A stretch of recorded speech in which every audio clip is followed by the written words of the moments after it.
Our Bible reading today is from Paul's epistle to the Galatians, chapter 5, verses 13 through 15.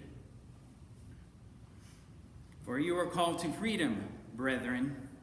Only do not turn your freedom into an opportunity for the flesh, but through love serve one another. For the whole law is fulfilled in one word in the statement, you shall love your neighbor as yourself. But if you bite and devour one another, take care that you are not consumed by one another. The word of the Lord.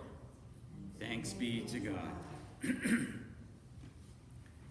You know, it's a striking bit of imagery of biting, devouring, and consuming one another.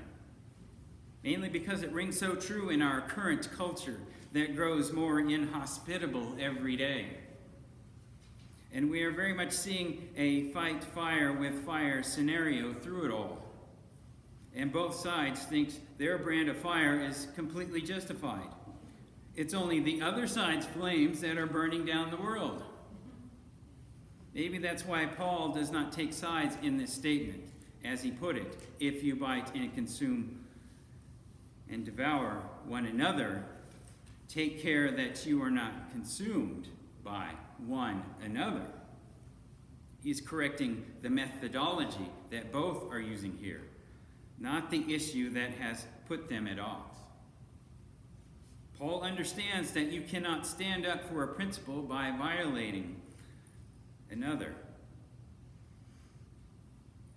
Even if humanity at large does not always understand that.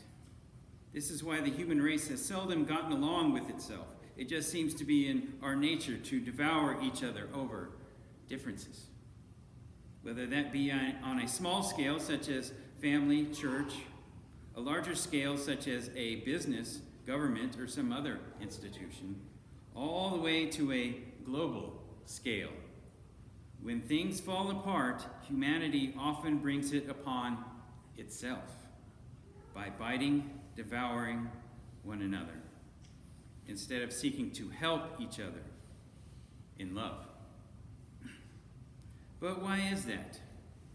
The broad, simple answer is indicated in the passage when it speaks of opportunities for the flesh, which is another way of saying the sinful nature or self.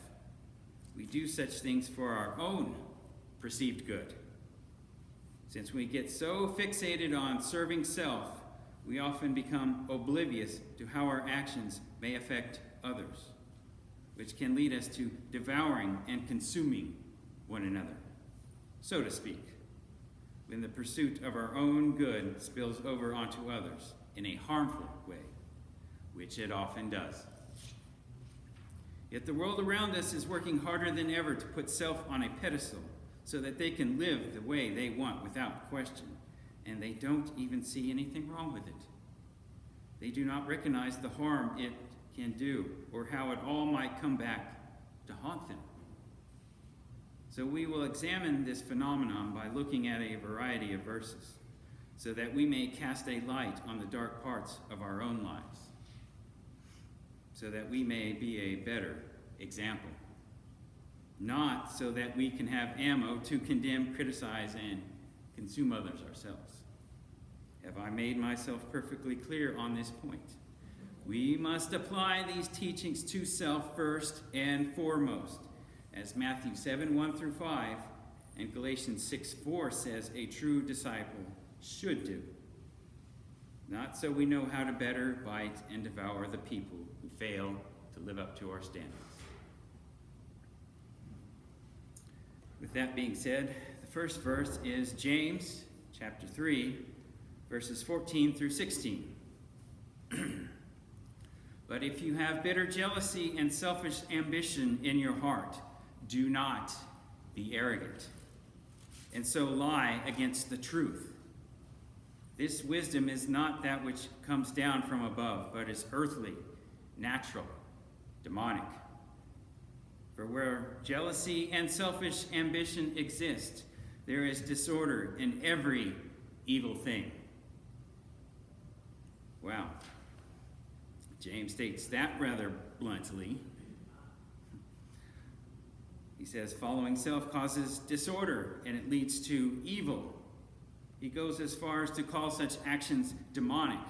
And more importantly, he calls this earthly wisdom natural of all things, which is an important detail for the simple fact that the world often uses that as their excuse, as their rationale.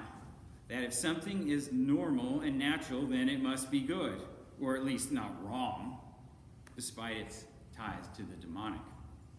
But if normal and natural were inherently good, we wouldn't need laws, we wouldn't need government, we wouldn't need ethics, we wouldn't need morality, we wouldn't need a religion, we wouldn't need police, we wouldn't need prisons, because all of our natural and normal tendencies would lead us to peace instead of to biting and devouring one another. But clearly that is not the case. Consider this. I could pretty much guarantee you a majority of the people who have done you harm, who have betrayed you, were merely serving self. They were following their natural instincts and emotions blindly to consume for the sake of their own good alone, with little regard as to how it will affect you. A source of evil and disorder indeed. Yet the world calls such evils wisdom. Do you really want to be that person yourself? Or are you possibly being that person right now? A question you should not take lightly.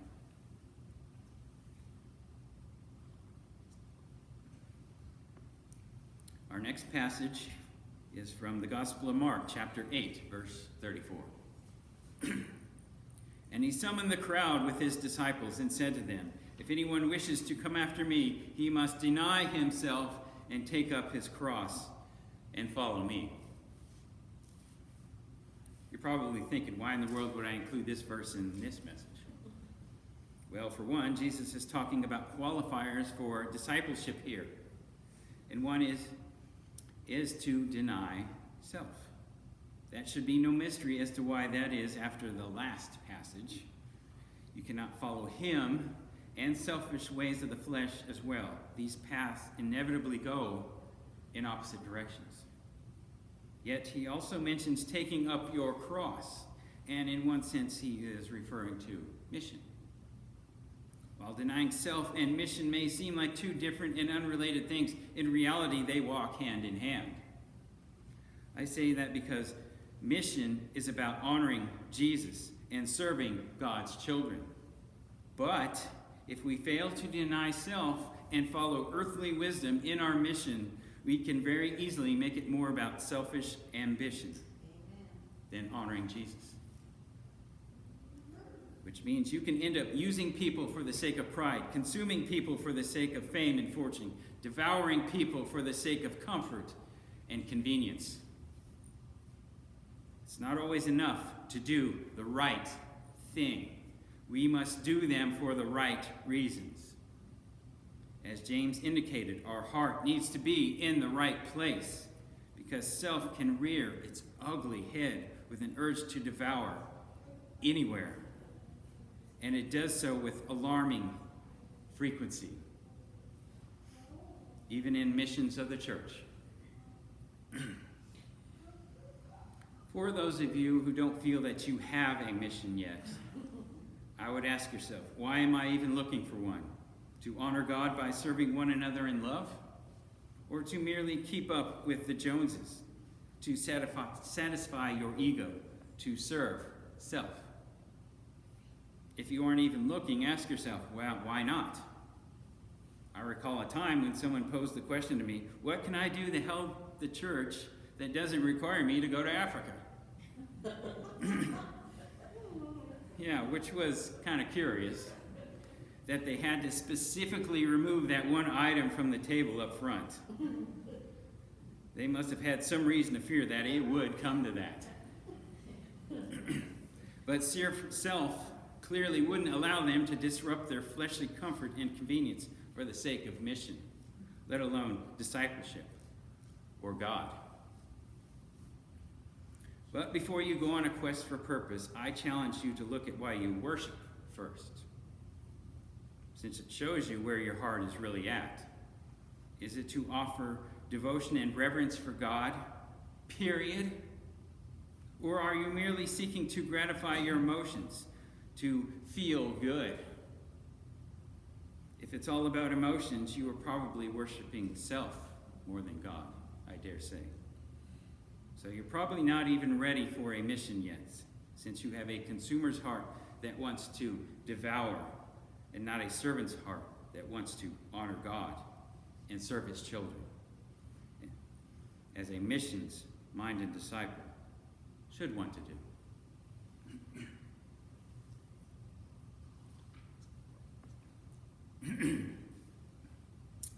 Our next passage is from the Gospel of John, chapter 13, verses 34 through 35.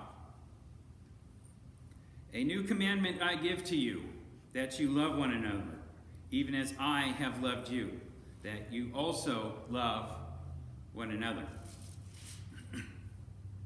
By this all men will know that you are my disciples, if you have love for one another. Of all the things Jesus could have exalted as a qualifier of a disciple, he chose love, just as Paul said in the main verse.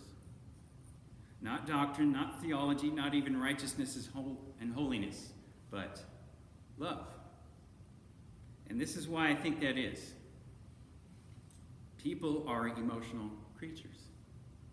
For that reason alone, we don't always respond to logic, reason, or facts, unless they align with our feelings first. This is especially true when dealing with hurting people, or even the people who have seemingly shut down emotionally, since that action in itself can be an emotional response, an act of self-preservation for a wounded heart. Yet love, as the Bible defines it, can eventually break through where logic and reason or facts just cannot. We do a real disservice as disciples when we try to correct people with loveless criticism or cold facts and figures, because it just doesn't get the job done. Such things have led the Church Universal to where it is right now, struggling to make a positive impact and more focus on cleaning up the mess left by legalistic leaders who tried to carry out their mission without love. Granted, at the end of the day, holiness should be sought. I'm not trying to dismiss it like some people. But we can't make the end of the day come any faster by devouring people. We only make people want to spend their days apart from the church that way. But here's the caveat for which we need to be aware. Broken people are often suspicious of love in this consumer culture. While love can break through where mere definitions cannot, it's not a quick or easy solution. It takes time to tear down emotional walls and build relationships. This quote by Aline Guter sums up our suspicions of love nicely. The warm tide of shapeless sentimentality, commonly called love, works as much harm as good in the world. Jealous rages, callous selfishness, and the most blatant falsity are often excused on the grounds of love. Either love is no unmixed blessing, or our idea of it has gone wrong. I dare say our idea of love has gone terribly wrong, because it's certainly more than a shapeless sentimentality that often leads us to devour one another for the sake of self, instead of serve one another, as our main passage calls us to do. I do believe this misconception about love all comes down to one thing: emotions. Because our earthly wisdom tells us that love is a feeling. Yet, the Bible never, ever defines it that way, and for good reason. If love were just a feeling, it would be dependent upon inconsistent and ever-shifting emotions, which would make love inherently conditional. Okay, think about that for a second. I'll say it again, just so you can dwell on that a moment.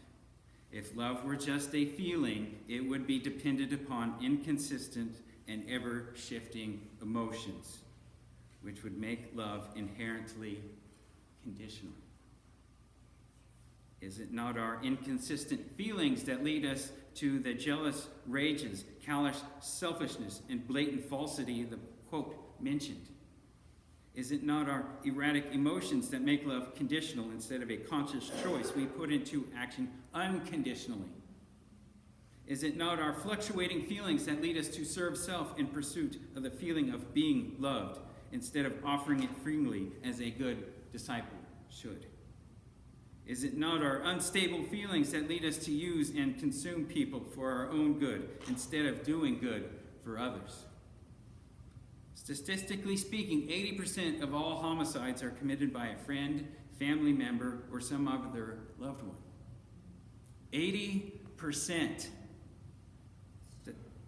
Does this fact not all come back to self, short-sighted emotions, and a conditional love? Is it possible the reason that divorce has become so common is just because we treat love as a feeling, and feelings inevitably change? Not that I am saying emotions are inherently bad, but they are not inevitably good or even true. As beautiful as they can be, they are also unpredictable and can be just as ugly. To follow our unexamined feelings blindly will inevitably lead us to following the sinful nature of self, eventually, which leads to all these unloving behaviors, to biting and devouring the people close to us. And it's sometimes even heinously done in the name of God as a means of rationalizing it, which is such an unfortunate yet easy path to follow without question, because it's ingrained right into our flesh after all. A path of merely trying to provoke feelings we wish we had, or avoiding and covering up feelings we wish we didn't, or by trying to make everything revolve around our emotions, comfort, and convenience, which is a rather immature way to go through life, I must say. Yet, as I said at the front of the message, to get all fixated on self and to recklessly live the way we want will often lead to the harm of others. And when we make a habit of betraying others, someone will eventually want to pay you back and get their revenge. How is cultivating vengeance good for self? Yet we are often too short-sighted to see the long-term effects of our selfish choices, like how it may come back to plague us, which is precisely why it's better for a disciple to seek a meaningful life instead of a happy life, as the self-centered do. When we seek a meaningful life, the good we do in love will come back to bless us. When we seek our own good, it's all that betrayal that inevitably comes back with it, that will come back to haunt you. As the main passage said, if you bite and devour one another, take care that you are not consumed by one another. Is this not a description of the spirit of vengeance, a spirit that inspires us to bite and devour others?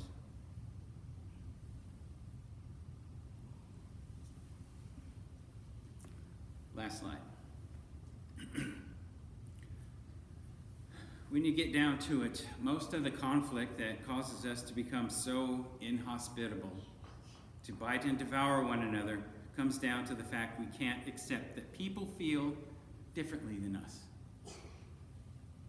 This can be over innocuous things such as paint colors, musical preferences, or even how to hang the toilet paper.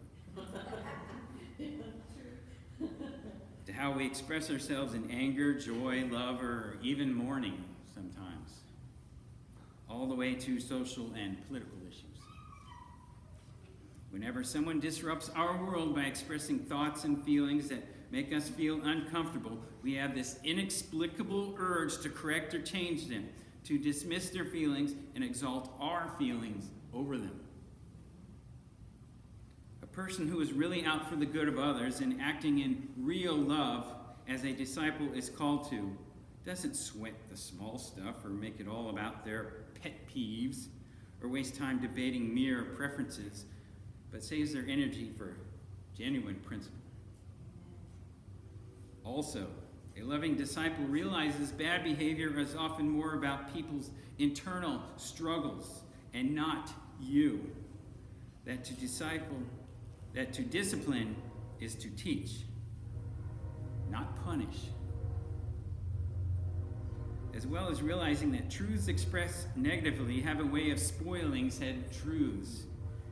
You can state the greatest truth ever told, but if you say it in an unloving way, people will be more defensive of it than receptive to it. As I said before, we are often more emotional than logical, after all.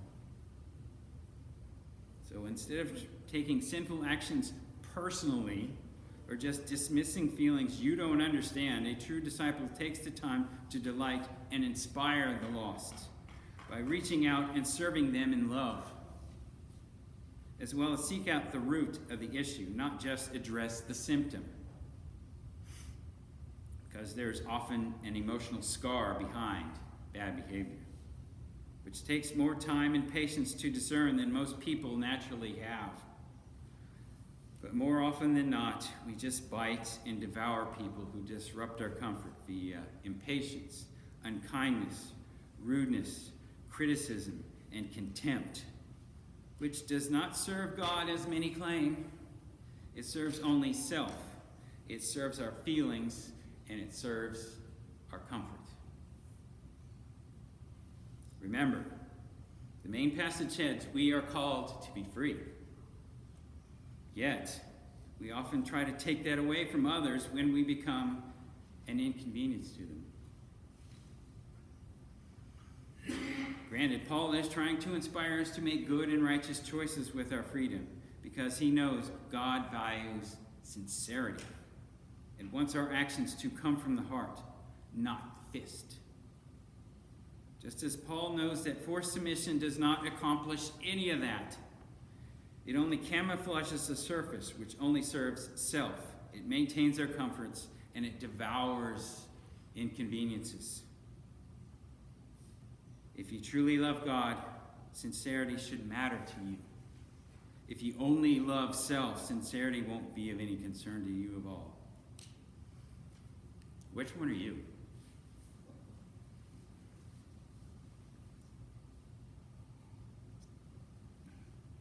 Again, I say, we very much live in an inhospitable world that is biting and devouring itself.